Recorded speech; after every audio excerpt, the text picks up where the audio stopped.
À chacune de ses apparitions, c'est l'hystérie. Manny Pacquiao, l'homme le plus célèbre et sans doute le plus populaire des Philippines. Aujourd'hui, il démarre sa campagne électorale. Il veut devenir sénateur en mai prochain. Tout le monde ici le voit bientôt président du pays. Mais ce n'est pas grâce à la politique qu'il est devenu une star.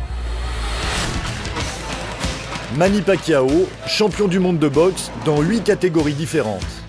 La légende raconte qu'aucun crime n'est commis pendant ses combats. Le pays entier est devant la télévision.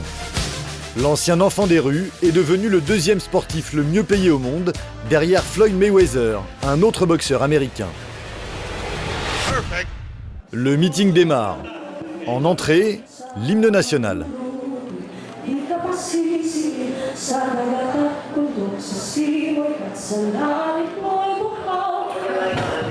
Des danseuses pour chauffer l'ambiance. Et puis, la star.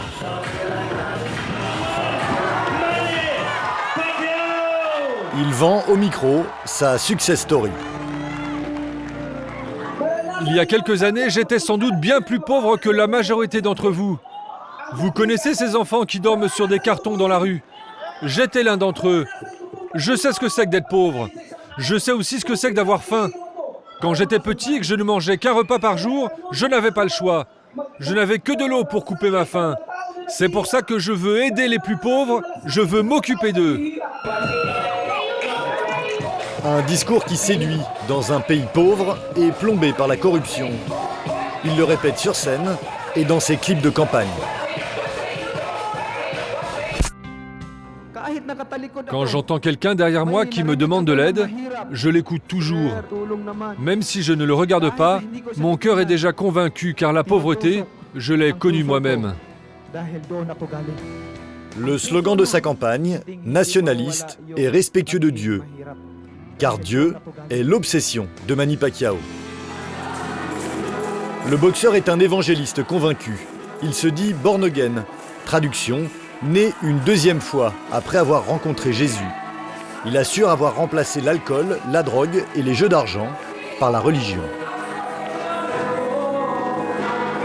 Le lendemain de son meeting, autre rendez-vous avec ses fidèles, mais cette fois-ci dans une église.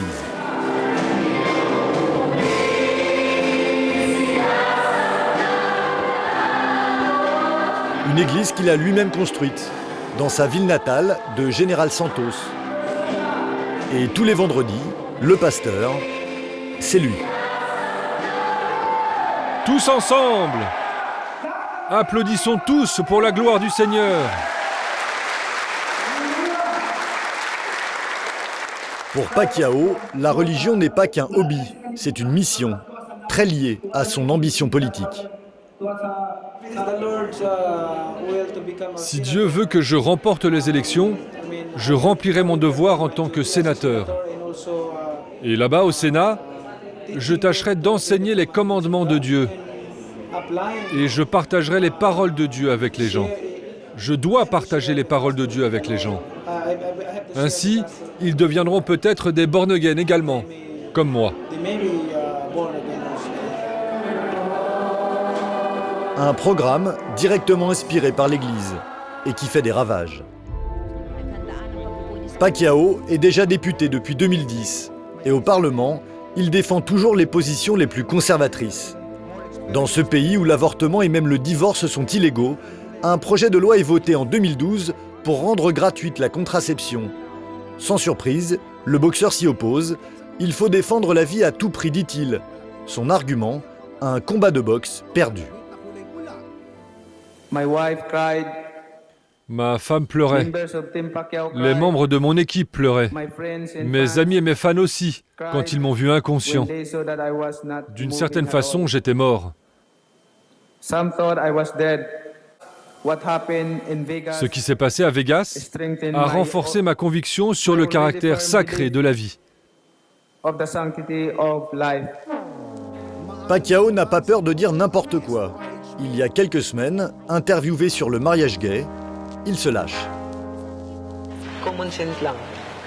Pour moi, c'est juste une question de bon sens.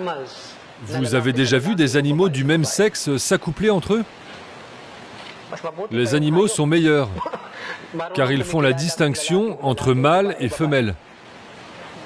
Les hommes qui s'accouplent avec des hommes et les femmes avec des femmes sont pires que des animaux. Dieu est amour, mais pas pour les homos. Ces propos font scandale, Pacquiao s'en moque. Dans la foulée, il en rajoute sur son compte Instagram. Si un homme couche avec un homme comme on couche avec une femme, ils ont fait tous les deux une chose abominable. Ils seront punis de mort. Leur sang retombera sur eux.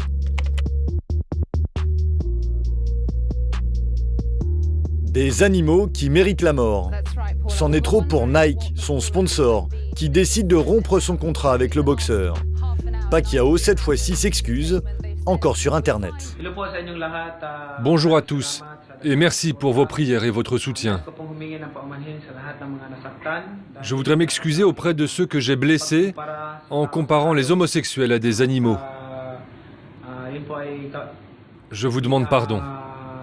Encore une fois, je suis désolé.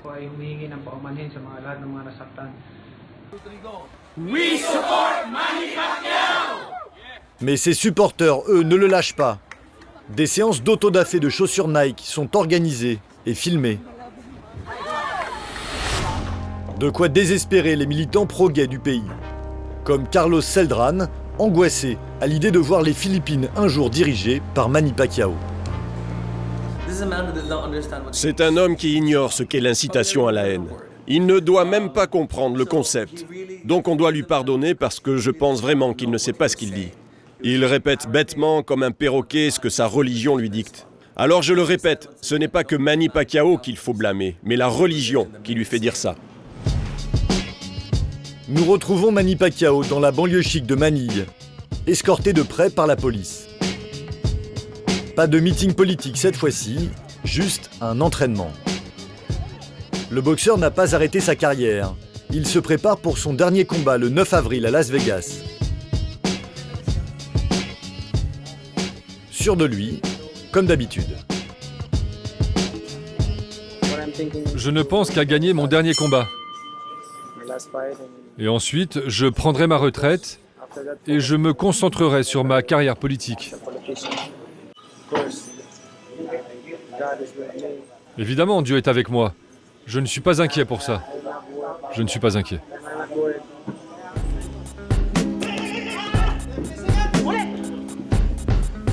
Il a bien raison de ne pas s'inquiéter. Même si ses sorties homophobes l'ont fait baisser dans les sondages, il reste ultra favori pour les sénatoriales du mois de mai. Il hésite même à poursuivre finalement sa carrière jusqu'aux Jeux Olympiques de Rio. Et s'il gagne encore, les Philippins lui pardonneront probablement tout, encore.